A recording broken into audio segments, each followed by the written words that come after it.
Hello everyone and welcome to my channel. If you're new here, my name is Shay and I talk about horror movies, TV shows, everything horror and theme parks because I live in Central Florida and I feel like it would be a crime not to. If you're not new, welcome back and thanks for joining me again for this Halloween special. And what better way to celebrate Halloween than to talk about Christmas? That's right folks, this isn't a Halloween special, it's Christmas time, bitches! It's time! Now, before you go howling at your screen that I duped you into watching something Christmas related on Halloween, I think I should note that what we're about to dive into isn't actually a Christmas movie. No. Today, we're going to be talking about a little indie movie called The Fireplace, or as it's better known, the Adult Swim Yule Log. So funnily enough, I discovered this movie's existence shortly after Hurricane Helene. I was just browsing YouTube when a video from a creator named, I'm probably saying this wrong, CZ's World. I'm not sure if it's CZ's or CZS's World. If you know, let me know. Popped up about Adult Swim infomercials. Now, if you don't know what those are, I'll leave a link to that video in the description, but I'll also give you a brief summary. So basically, back in 2009, comedians David Cross and H. John Benjamin, yes, Bob Burger himself, went to Adult Swim and pitched an idea. The idea was to allow filmmakers to create spoof ads that would fill a block of paid programming on the network. For those of you too young to know or who don't remember what cable television was like, paid programming was basically a 30-minute block of time where you just were straight up advertised some shit. Like the one I remember the most, like for some reason when I was like in my late teens, early 20s, was the Beachbody ads. I know that like they're called Body now, but like the Beachbody ads. And they used to have like this big buff guy dancing. His name is Sean T, and he was like dancing to hip hop music. And then like people were talking about how much weight they lost on the program. Yeah, that one actually got me. I did end up buying it. So Cross and Benjamin sought out to make ads like this that would also confuse, entertain, and sometimes even unnerve the viewer. It would air these like really late at night or really early in the morning and is known as the infomercial series to Adult Swim fans. You yourself may have seen some of these. Two of the most popular ones are Too Many Cooks and Unedited Footage of a Bear, both of which I will probably be making a video about sometime in the future, along with This House Has People in It, because that is the only Adult Swim infomercial that actually scares me. Too Many Cooks is the most popular infomercial of the entire series, and if you watch it, it's easy to see why. It plays on the sitcom trope really well with a hilariously dark twist. And actually, Too Many Cooks plays into today's videos perfectly. At the end of the video I watched, they mentioned that there has been one last infomercial.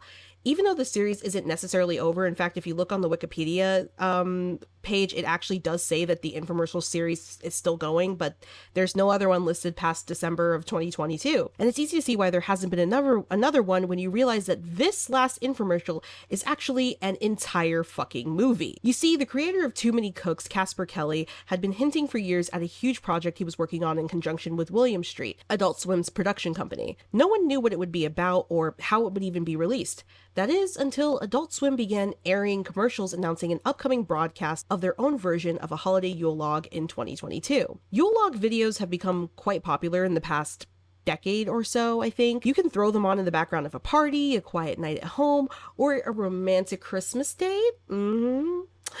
Hell, even a lot of movies and TV shows have their own versions of the Yule Log. Actually, when I was searching for a way to watch this movie, The Fireplace, I stumbled upon one for the Interview with the Vampire TV show, and you better believe that that will be my Christmas ambience this year. But Yule Log videos are fairly innocuous. It's usually just a video of a fire crackling in a decorated fireplace with some generic Christmas instrumentals playing over it. Unless you watch the Chucky Yule Log on Peacock, in which you'll be treated to some delightful kills from the TV show every few minutes. So that begs the question, why on earth would Adult Swim use advertising space and a block of time where a TV show could fit to air a Yule Log special? Well, obviously, I've given it away that it ended up not being simply a roaring fireplace with generic Christmas music playing over it. It ended up being one of the wildest, weirdest, and honestly, most profound horror movies released in recent years, in my opinion, personally. So, I'd like you to join me on this Halloween night. Sit back, grab a glass of apple cider or whatever you're drinking, and maybe some Halloween candy from the bowl that you're ignoring by the door.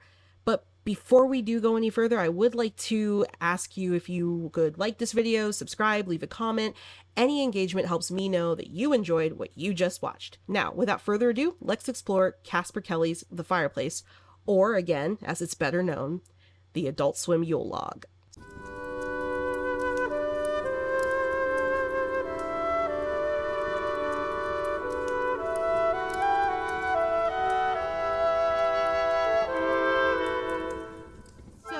you're wondering to yourself, how exactly can one make an existential horror movie about a Christmas Yule Log video? Like, what could it possibly be about? So there's really no synopsis for this movie. I usually like to read the synopsis in the beginning of my reviews, but there isn't one, considering that the big secret is supposed to be that it is a movie in general. To better understand the movie, I am unfortunately going to have to explain this in as much detail as I can muster, which means, unfortunately for you, this is probably going to be a long video. If you are interested in watching this movie, it is currently free on Sling TV, or you can do like I did and buy it on Amazon Prime. I believe I bought it for like $3.99, so if that's something you're interested in, have at it. I don't want to spoil this for anyone who is interested in seeing how they made a horror movie out of Yule Log footage, so if you do want to watch the movie, this is your last chance to skip this video and then come back to it once you've watched it. Please do come back though, because I do have some opinions I think you might be interested in.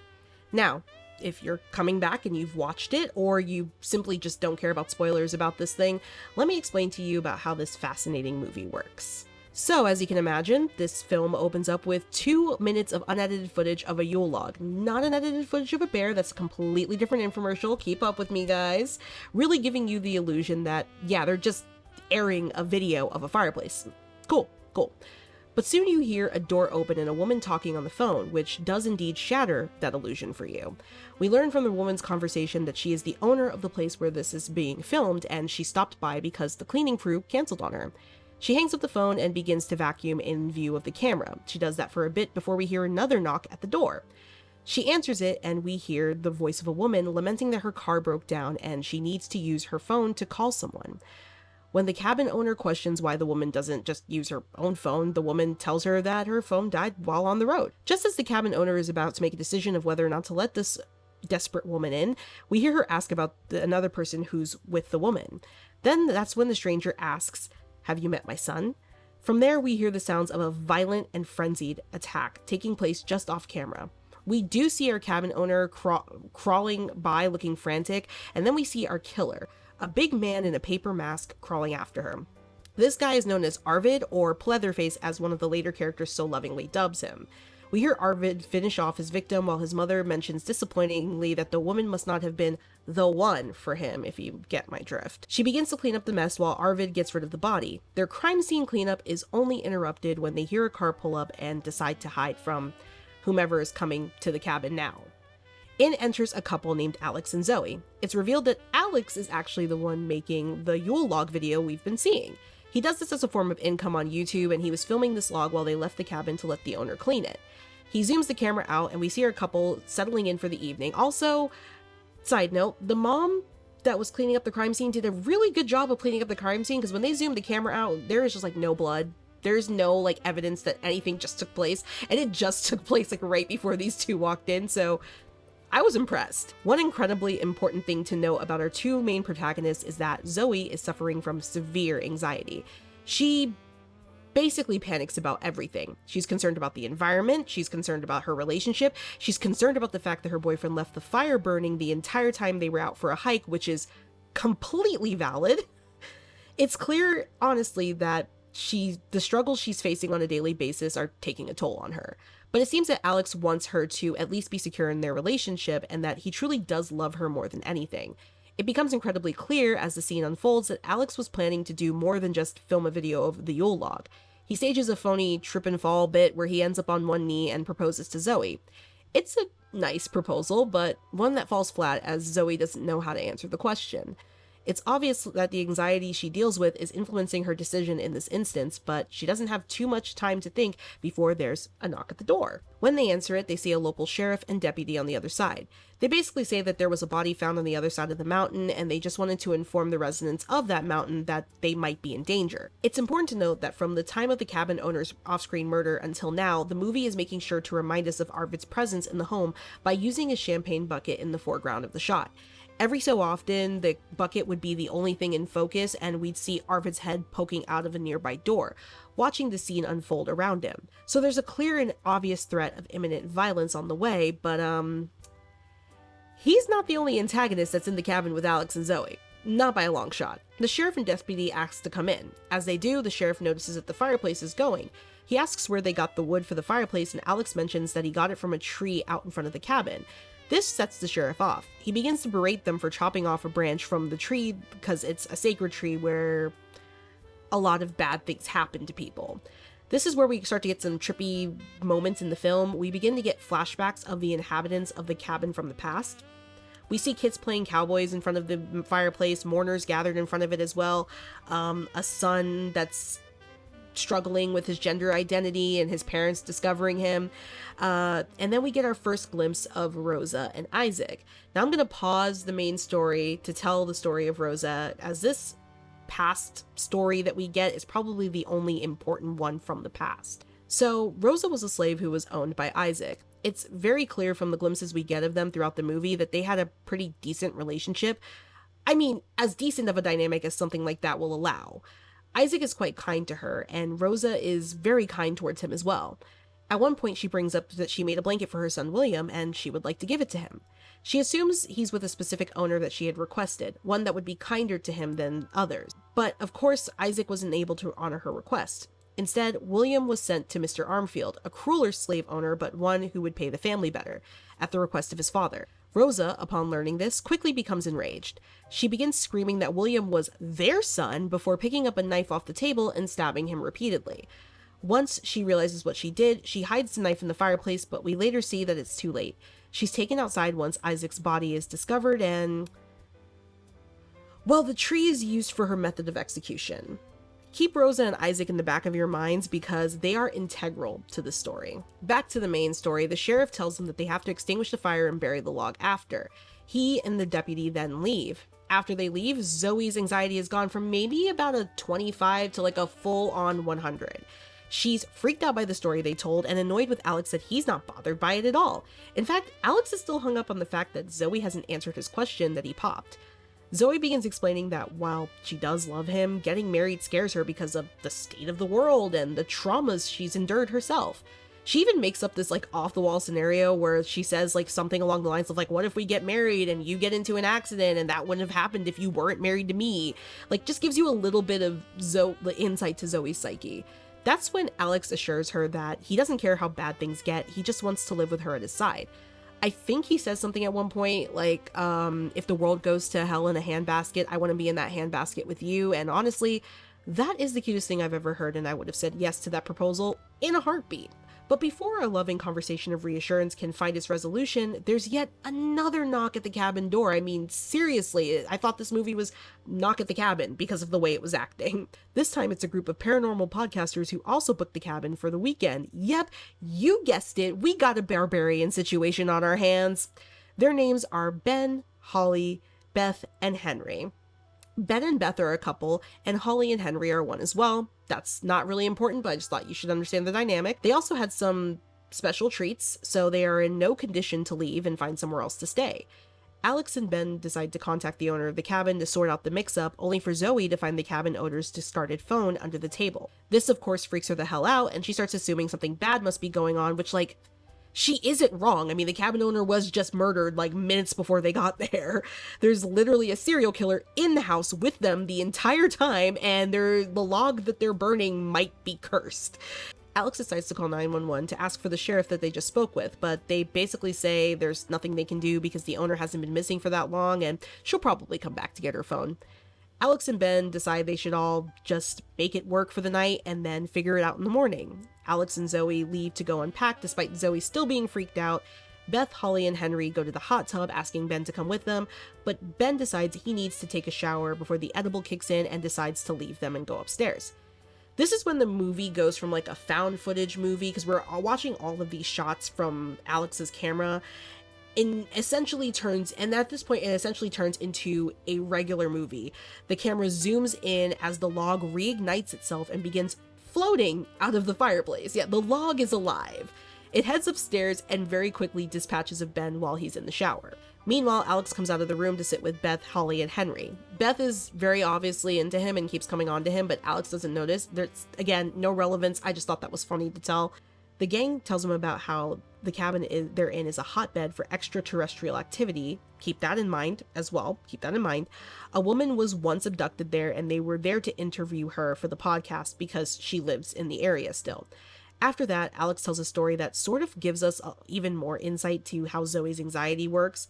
He explains that one night after a charity event she had organized, she wasn't feeling well due to her period, and her coworker offered to go to the bank to deposit the charity money for her. However, on the way to the bank, she was robbed and murdered. Since then, Zoe has been plagued with anxiety and a feeling that it should have been her. Survivor's guilt, essentially. She didn't feel like she deserved to live, and that she unknowingly put her coworker in danger by sending her off to do such a menial task. Alex explains how it's put a strain on their relationship, but before we can get any deeper into that topic, Henry hears a voice calling to him from the fireplace. He crawls over to the fireplace only to see a little man standing on one of the logs. This transports him into the fireplace, where he and the man start talking about life. Yeah, I told you this movie's weird. I told you. After this, the man takes Henry into an elevator, and they go through different time periods. And if you've seen Too Many Cooks, you do get a cool little nod to that infomercial at this part. Obviously, I don't want to spoil Too Many Cooks, so I won't say what it is, but if you know, you know. Eventually, the man lands on the time that Henry's mom was pregnant with him. He tells Henry that he can change his life completely from being a burnt-out stoner loser to someone successful that his parents can be proud of. He hands him a red marker and tells him to go into the kitchen and write A++ on a piece of paper that's on the refrigerator. Henry goes into the house and successfully does this, elated that he could change the course of his life this way before returning to the elevator. But when he gets back, the man informs him that Henry just killed his own mother, effectively wiping himself from existence. Henry looks back at the scene only to see his mother lying on the couch covered in her own blood. As he realizes his mistake, Henry slowly fades out of existence entirely before the movie cuts back to the crew talking in front of the fireplace. Without missing a beat, we realize that Henry has now been replaced with Hunter as Holly's boyfriend because Henry never existed. Now, this is where the movie gets even more bonkers. I know that we've already covered a few bonkers things. I mean, we've got time travel, we've got a sentient log flying around, which is coming back, and then we've just had this weird existential moment that just happened in the fireplace where a man just wiped himself from existence, but it's about to go even wilder. It's about to go live, basically. The group hears something upstairs and decides to go investigate. When they get to the bathroom, they discover Ben's body with his head having been smashed in by the sentient log. As they discover this, the log reveals itself to be the killer. It begins chasing the group through the cabin, killing Beth when she attempts to call 911 before killing Hunter by throwing him off the balcony. This just leaves Alex, Zoe, and Holly to run and try to hide. Alex and Zoe get separated from Holly and sort of leave her to become a victim of the Yule Log, and they hide in a closet, but the log climbs through the vents to find them. Like, goes in through the vents. I also want to note that the entire time that the log is chasing them, you can hear the disembodied voices of the previous tenants of the cabin. Their most prominent one is a voice that's been screaming something that sounds like arson. You remember Rosa and Isaac, though, right? Yeah, the log is actually screaming the words, "our son," in Rosa's voice. Crazy, right? Well, when the log bursts out of the vents like William Afton, Alex and Zoe run off to evade it, only to be caught by Pleatherface Arvid and his deranged mother, who somehow either haven't noticed the commotion involving the Yule Log or are simply too evil to care. Arvid has Holly and Zoe tied up and goes back and forth, basically trying to pick which one he wants to wife up and which one will meet the business end of a steak knife. Meanwhile, his mom ties Alex up in the kitchen to explain to him what's going on with Arvid. Alex tries to reason with her, essentially saying that Arvid could have gotten a job as an electrician or a repairman of some sort, but he didn't have to become a serial killer. Well, Mama doesn't like this, so she tries to force feed him some pimento cheese, which is just disgusting. She also mentions that nothing really matters and people like her and Arvid will always be exactly what they are. It's just in their nature. There's no hope for people like them. Zoe is trying to reason with Arvid in the other room by telling him that there is a killer log in the cabin, which of course he doesn't believe. But eventually the log appears and Arvid literally starts fighting it and follows it into the woods. Back in the kitchen, Mom is wondering what Arvid is doing after she sees that he ran off. But before she can make any other decisions, a UFO lands in the yard. Yeah, aliens have entered the chat now. The alien comes in and sucks the organs out of the mom before turning its feelers on Alex. Alex tries reasoning with the alien now since he's still tied up, but the alien begins doing the same to him. While tied up still, Zoe hears the commotion in the kitchen, and the knife that Rosa had hidden in the fireplace drops down. She starts to use it to free herself from the ropes when the alien comes into the room and bears down on Zoe and Holly. As the two women brace for death, Zoe is splattered with the alien's blood. It's revealed that Arvid is back after his ordeal with the Yule Log and has killed the alien. Once he does that, he's convinced that Zoe is his one true love and expresses his desire to get intimate with her. But Zoe has freed herself from the ropes and she viciously attacks Arvid with the knife, killing him in the process. She frees Holly and then goes to free Alex, realizing he's near death. As the trio goes to escape, Zoe hears the little man calling her from the fireplace, and just like Henry, she is entranced to go in. He offers her a similar choice, except this one is a lot more straightforward. He takes her back to the night her parents conceived her and hands her a baseball. He tells her, just place the baseball on the stairs so her father will trip before they go upstairs to do the do, and she won't ever be born. He tries to entice her by mentioning how much her life sucks because of her anxiety and all the bad things that had happened to and because of her. All she has to do is put the baseball on the stairs and she'll never be in pain or agony again. However, Zoe's had a change of heart after her ordeal in the cabin. She explains that she wants to live, that stuff no longer matters to her. This angers the little man, who proceeds to go on and on about how privileged she is and how he doesn't understand how she has such problems. Even mentioning avocado toast and how he's never even had an avocado before. As his anger grows, Alex pulls her out of the trance and they decide they have to escape. While trying to escape, the log comes back into the cabin. The two decide to trap it in the fridge before grabbing Holly and rushing out, leaving this night behind. Holly believes going by car would take too long and runs off into the woods. Zoe and a dying Alex head off by car, but before they get too far, they come across the hanging tree that they weren't supposed to take the log from. It's surrounded by cultists in red hoods, and the couple soon recognizes that two of the cultists are the sheriff and the deputy that visited them in the beginning of the movie.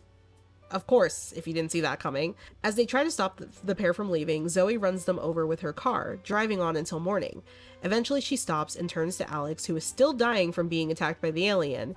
She smiles and puts the ring he gave her on her finger, finally accepting his proposal. It's a sweet moment until the Yule Log appears outside of her window, ominously implying that there is no happy ending. But then, we're not done yet, we're almost there. The film freezes and pans out to show it playing on a computer in an office. We see Isaac in the modern days working on something at his desk. Rosa then comes over to ask him about his project. After he explains it to her, she lets him know that it's time to leave because they're taking their son William to a baseball game.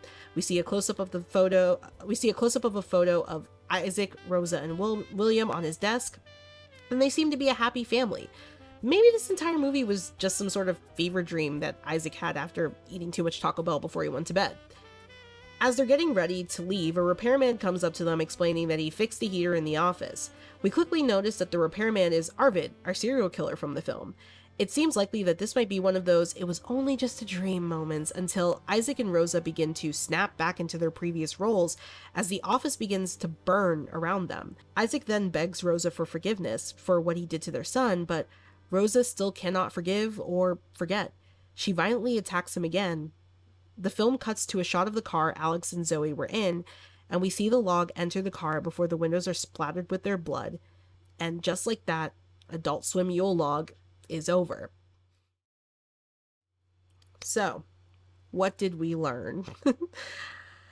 This is a strange movie. So the reason that, first of all, let's back it up, Mack Truck, real quick. The reason I wanted to cover this movie had to do a lot with the theming of this film, and not just the Christmas theming. I mean, obviously, according to all retail stores, Christmas started on October 1st, but for you guys, today is not quite Halloween for me yet, but for you guys watching this, today is Halloween. I wanted to cover this because of Zoe. I feel like it's gonna seem weird to say this. I don't feel like it was a coincidence that I saw the YouTube video that I saw the day that I saw it.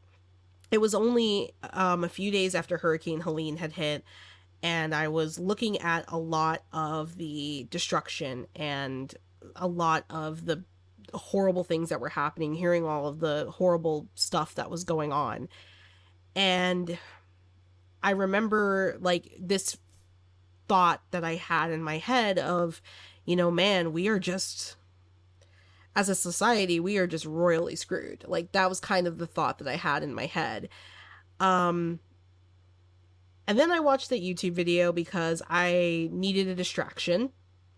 And while I was watching that YouTube video, something that stood out to me the most was that this sounded so out. Like, he started talking about the Adult Swim Yule Log movie, and it sounded so off the wall and weird and random that I was like, I need to watch this immediately. And I looked everywhere for it, and I got lucky that I found it on Amazon Prime. And I never buy movies I've never seen before, but this was one thing I'm just like, I really want to see this. There's no other way. At the time, I don't even think it was on Sling TV. And the only clip that they had on YouTube was the first 2 minutes of the film, which is just the unedited footage of a log burning. So for me, I just wanted to see this whole thing. I couldn't imagine just how weird it was. I mean, he didn't go into detail about this movie, not nearly as much as I did. He pretty much was like, I want you guys to watch it for yourself. But he kind of touched on some topics that this movie, like some scenes that this movie had, and I was like, it just sounds so wild and weird, and I needed to see it for myself. And by the end of the movie, it was this weird feeling that I had of, I was sad because the ending of the movie was kind of sad, but I also was like, I don't know, it was this feeling of like, this is what life is all about. So the character of Zoe in this movie, I relate to her a lot. Not to get too personal, but the severe anxiety and constantly worrying about things that are beyond your control, and sometimes even worrying to the point where you think that, you know, like something should have happened to you that happened to other people. That was heavy on my mind that weekend. That was heavy on my mind. Seeing all of that destruction and then thinking that originally it was supposed to be us that got that. We got ours the following week, but you know, it was that feeling of like, I remember actually saying to somebody online who said that, you know, oh, I don't like that people are saying like how lucky you are. And I was like, I don't feel lucky. I feel guilty. You know, I feel guilty that, you know, this happened in an area that it never happens in.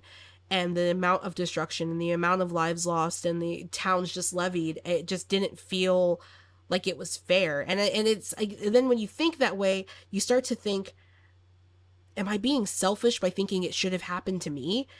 And I know for me personally, it's always like a vicious cycle of like thinking that other people don't deserve the bad things, but you should get those bad things. But then thinking, is that selfish to think that you should get those bad things?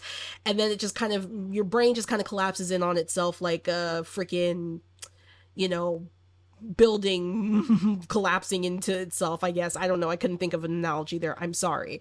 But Zoe was too real. And especially the scene that got me the most was when she was talking to Alex about the proposal and like getting married. This is the exact feeling I have had in my life in recent years of, why would I get married? Why would I have kids when, look at the state of the world? Look at everything that's going on in the world. Why would I do that in my life?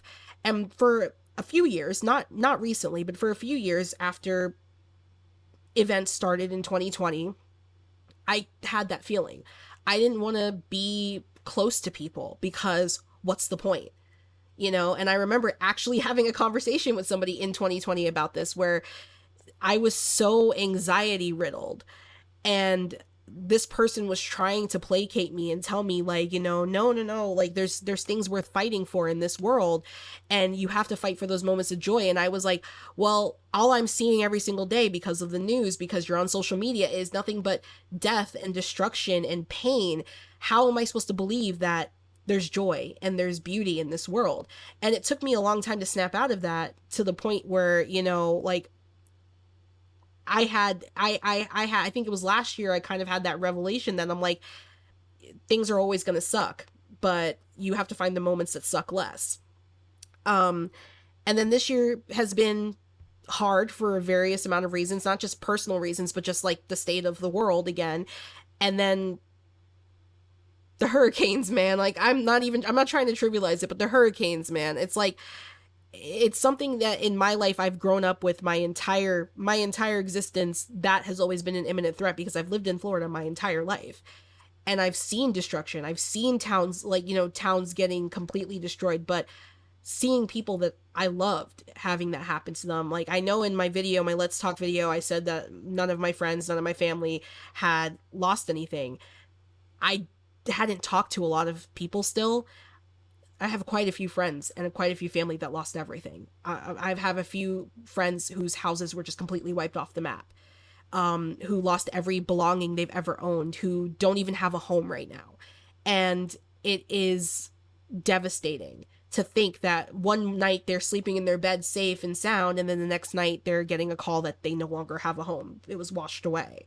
And it was such a like a gut punching moment when I watched everything happen. And then I watched this movie and I was like, I feel you, Zoe. I feel the same way. Why get married? Why have all these happy things happen to you when the world is this way and everything is bad and everything sucks? And I remember by the end of the movie, despite the fact that everyone dies at the end of this movie, every single person that we see, as far as we know, I mean, we don't see Holly die on screen, but I'm assuming she's dead. Everyone dies in some way, shape, or form. The fact of the matter is, the last moment we had with our main couple, Alex and Zoe, was her realizing that, we're probably going to die, but at the very least, I want you to know that I'm dying as your, like, I want to marry you. Like, I want to marry you. I want to be your wife. If we die, we die. Kind of like that. There's a great song called Till the World Caves In. I don't know if you guys have ever heard it. It was very popular on TikTok. That song is really gut wrenching, but it is like how I feel. It's like, you have to love people till the end of the world. You have to have your heart open. Like, tomorrow everything could be gone, but you love today. You love every moment that you can. And I think that that's gotten lost on our society because we are all tired and stressed and angry and sad, and we're all taking in nothing but negative news every single day, bad news about stuff that's happening that we have no control over and that we feel helpless. And we are all grumpy and grouchy. We're all working multiple jobs or working at jobs we don't care for.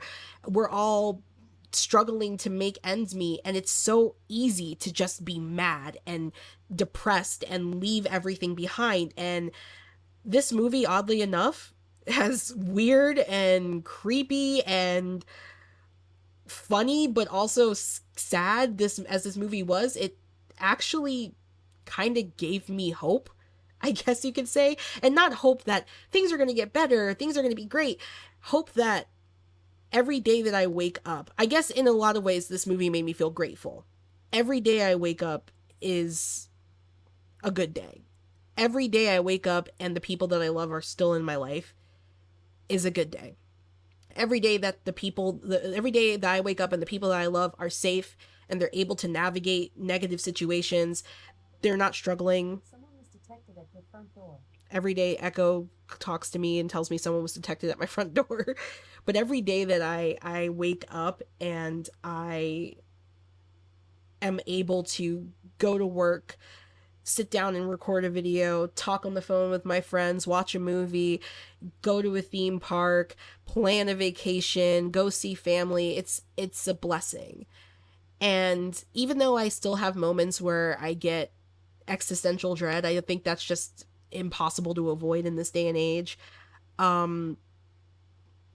This movie reminded me that, you can be like Zoe is in the beginning of the movie, and you can just be anticipating the end 24/7, or you can be like Alex kind of is, where it's just like, hey, at any point in time, this could all be gone.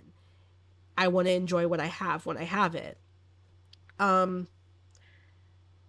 This movie really spoke to me on a huge level, and it's not like I'm not gonna sit here and say that this movie is super profound in that sort of way. Like, it's not pretentious, I guess you can say. It's not pretentious, it's not uppity, it's not one of those movies that like really comes out here and like is trying to say something like an A24 or Neon movie. It's very much a horror comedy. It really leans into the weirdness of this film. I mean, we go from having like a run-of-the-mill serial killer to a sentient log murdering people to a an alien just appearing in the movie to a cult. Like we go from the past to the present. We have this weird little man that's like kind of another villain that's in the fireplace, that's leading people to their deaths by just being like, hey, come in here, I'm gonna show you like what your life could be like, or how like make you get rid of the things you don't like about yourself. But yeah, this guy is just like, beckoning people to come in here. There's so many threats in this movie, and there's so much danger, and everybody kind of dies in a different way. I mean, most of the victims were claimed by the log, but um it's a comedy. Like, at the end of the day, it's a horror comedy. It's very gory, very, crazy, very wild, but I think that it spoke to me in a way that other horror movies that I've seen in like this year haven't spoken to me. It it just kind of made me feel like this is how I should feel. I should feel grateful about the things, and this isn't me saying that you have to feel this way. This is just me saying like what I got from this film. Um, this is just like, it's sort of like, I guess you could say it sort of brought me back to reality, in the sense of the way where it's like, okay, things suck and they're always going to suck. And I don't think there's ever going to be a time when we're not going to really be struggling as a society, because, humans are so complex, and we're all complex beings, and we all have different thoughts and opinions and views. And like, everybody, you're watching this, you're probably like, shut the hell up. This is so dumb. And that's fine, that's totally valid, you're well within your rights to think that I'm being preachy. But for me, I just felt like this movie was so much more than just like this goofy Adult Swim comedy movie. There was a deeper message to it, and the message is live for today, because tomorrow isn't promised. You could lose everything in a natural disaster. You could get sick, get seriously ill, and, pass away from that. You could light a fireplace with the cursed log, and the log could come to life and slaughter your entire family. I mean, there's so many things that can happen that you can't prepare for it. Like, Zoe wants to be prepared for everything, but this movie shows her that she can't prepare for it. And Alex is just kind of flying by the seat of his pants and just wants to enjoy everything. And I think his lesson in this movie is that, yeah, things do suck, and you can't always talk your way out of every situation and make everything perfect. Um, but that's kind of what I got from that movie. Um, that was one thing I wanted to talk about, like, very much so, when I was like thinking about reviewing this movie, is just how much this movie just really spoke to me, to my spirit, as far as like the story. But to talk about stuff that's a little bit lighter, because obviously I don't want to make this whole outro part, or not outro, but the whole like review part, just like me waxing poetic about how live life to the fullest. I do think this is really awesome how they did this. I kind of wish that I still had cable at the time when this was happening, because oh boy, this would have blown me away.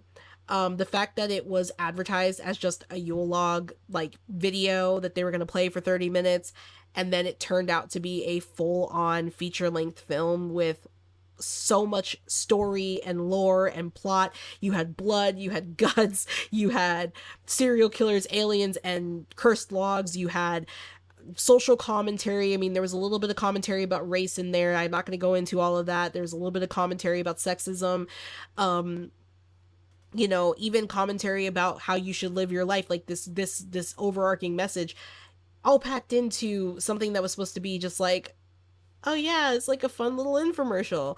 I do think the infomercial series is really cool. When I watched that video, I was impressed by how many there really were, because I only knew of, actually, to be fair, the only one I originally knew of was This House Had People in It, because I watched Nightmind do a video on that like back in like 2021, and it traumatized me. Like, that's the nicest way I can say it. It traumatized me. Like, I watched the actual This House Has People in It, and then I watched Nightmind's like recap, and then his deep dive into the ARG, and I just gotta say, I hate that. I hate everything about it. I will be talking about that at some point, because wow, I don't know why it freaks me out, but it freaks me out so much. And then this year I finally watched unedited footage of a bear and Too Many Cooks. And unedited footage of a bear, oh, I'm not going to go into these videos now. I'll make a video about them separately. But yeah, I did finally watch those two. And Too Many Cooks, like I said, is one of the most popular ones. Casper Kelly did do a couple of other ones, but Too Many Cooks is the one he's known for the most. He has such a unique voice, and he's really learned to blend comedy and horror because he was originally a comedy writer. He's really learned to blend comedy and horror really well, and this movie he blends like existential horror with comedy, with like regular horror, with like slasher. I mean, he made like a film that was like four different genres. Like four different genres, and I love that because that's not something you can do and put like in theaters. Like Adult Swim gives them the freedom to do weird shit like this, and that's like always been the cool thing about Adult Swim. I haven't, I don't have cable. I haven't had cable in a long time, but I always thought that I've always had an utmost respect for Adult Swim for always kind of just letting creators just do stuff. Like, do whatever you want. Like, do what you got to do. I mean, as long as it falls within the censorship guidelines, do whatever you got to do. I'm sad I missed this one when it came out. I'm sad I missed this one. I would have loved to have seen it when it came out. It probably would have blown me away back then, even too. But seeing it now, still the same impact. I have to say, I mean, it's not a 2024 movie, so I can't count it to my favorite movies of 2024, but this is my favorite horror movie that I've watched all year.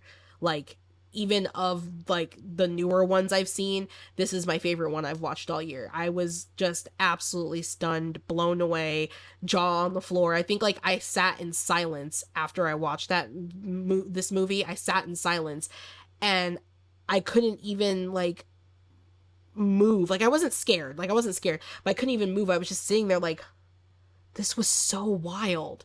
This was like the craziest thing I've seen in so long. And like, I feel like I went on this weird journey and I just woke up. Like, that's kind of how the feeling I felt like once the credits started rolling was like, I just woke up.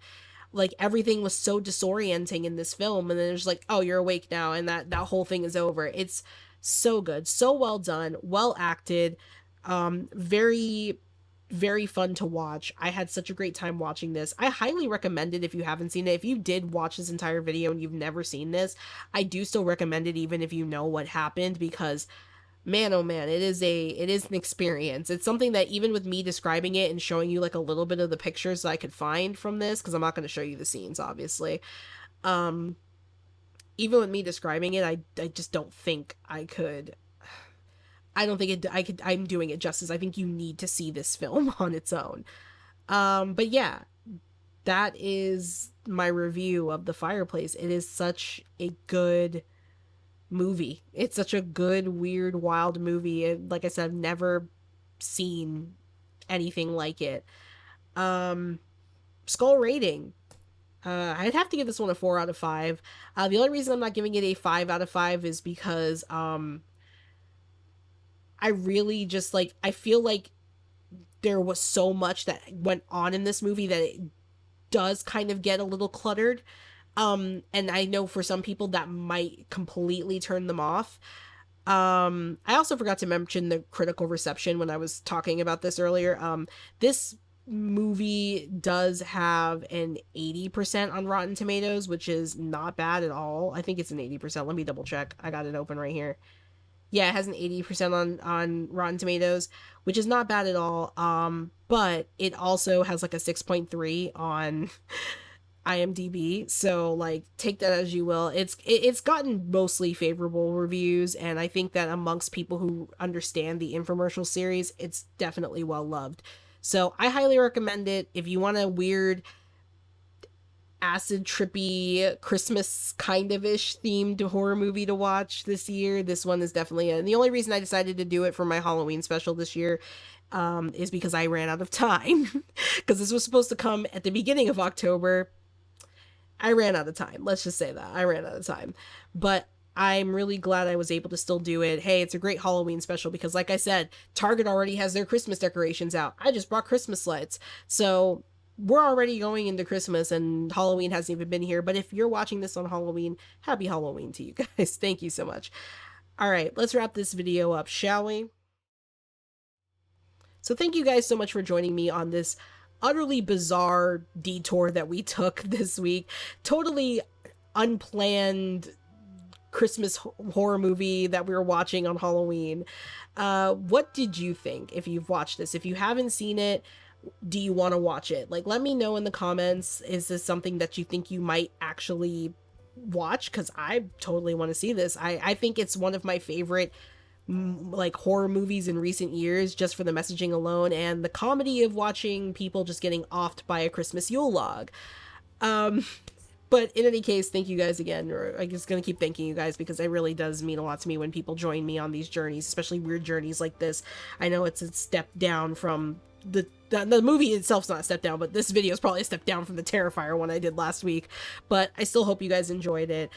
Socials. I am on Threads, Instagram, and TikTok. Figuratively, spiritually, I'm on those. I'm not really actually on them actively, but you might see me every now and then pop up. I'm getting better at being more active. And then also, I haven't launched it yet. I'm still working on it. I will be launching a blog soon. I will drop the link as soon as I have more information. I will drop the link. That's going to have a little bit more content. I'll be able to post more frequently on there and share some like opinions about other things, things that I can't really make full videos about, or things that I don't think you guys would care about seeing videos about, but maybe they'll turn into videos in the future.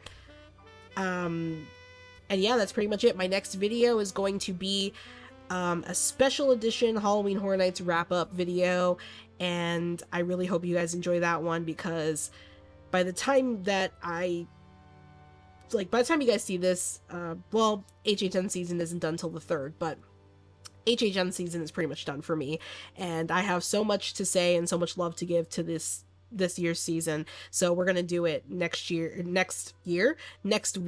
in style. Be ready for that. Well, yeah, I guess that wraps it all up. Thank you again so much for watching, and I will see you all in my next creepy critique.